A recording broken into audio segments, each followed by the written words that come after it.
আমার শাশুড়ি আমাকে কত কিছুই না বলল। আমি নাকি তাকে রান্না শেখাচ্ছি। বাপের বাড়ি থেকে তো কিছুই শিখে আসিনি। আমার মা তো আমাকে কিছুই শিখিয়ে দেননি কার সাথে কেমন ব্যবহার করতে হয়। আর তখন আমি শুধু আমার শাশুড়িকে বললাম যে মা, আমি তেমন কিছু তো আপনাকে বলিনি। আর আমার শাশুড়ি মায়ের ছেলে রাতে বাসায় ফিরতে না ফিরতেই আমার শাশুড়ি মা তার কাছে অনেক কথাই বলে হয়তো নালিশ করেছেন, তাই সে আমার কাছে এতগুলো প্রশ্ন করলো।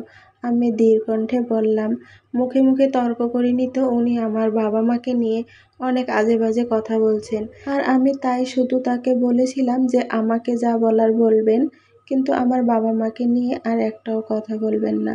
তখন আমার হাজবেন্ড ভীষণ রেগে গিয়ে আমাকে বললেন, শোনো মায়া, তোমায় আমি আগেও বলেছি, আজকে আবার বলছি, তুমি ফার্দার আমার মায়ের সাথে কখনো এরকম ব্যবহার করবে না, তাকে কখনো কষ্ট দিয়ে কোনো কথাই বলবে না। মোট কথা হলো যে তুমি আমার মায়ের উপরে কোনো কথাই বলবে না, এটা ঠিক করে মাথায় ঢুকিয়ে নাও। কথাটা শেষ করেই সে বাইরে চলে গেল। আমি বুঝলাম আমার শেষ বর্ষাস্থলটুকু আজ নড়বড়ে হয়ে গেছে।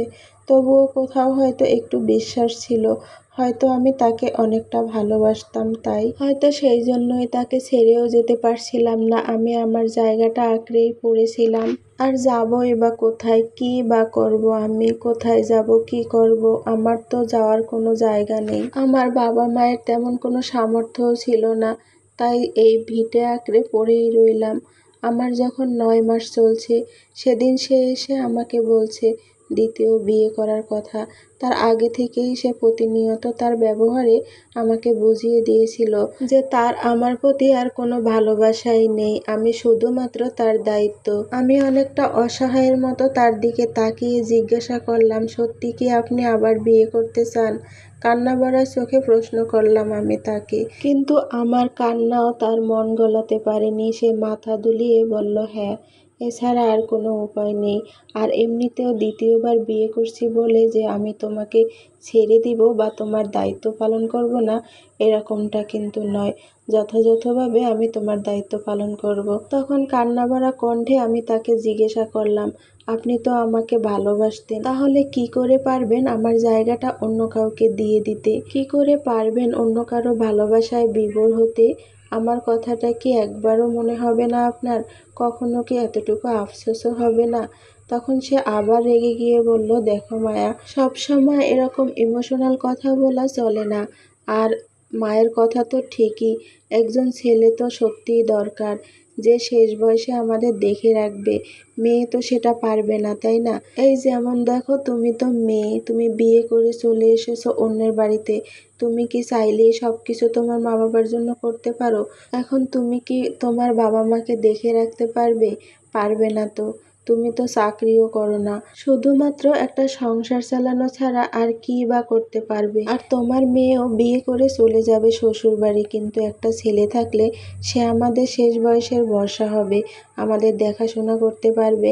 আর আমার মনে হয় আমার মা যা বলছেন একদম ঠিক কথাই বলছেন, আমাদের ভালোর জন্যই বলছে। তাই আমি সিদ্ধান্ত নিয়েছি, মায়ের পছন্দ মতো আবার আমি বিয়ে করব। ব্যাস, এই কথাটা বলেই সে চলে গেল, একবারও ফিরে তাকালো না আমার দিকে। আমার তো কষ্টে বুকটা ফেটে যাচ্ছে। কিভাবে সহ্য করব এতটা কষ্ট, কিছুই বুঝতে পারছিলাম না। কতবার চলেই আসলো সেই দিনটা, আমার স্বামীর দ্বিতীয় বিয়ের দিন। সে বর সেজে বিয়ে করতে চলে গেল, সাথে গেল আমার শাশুড়ি মা।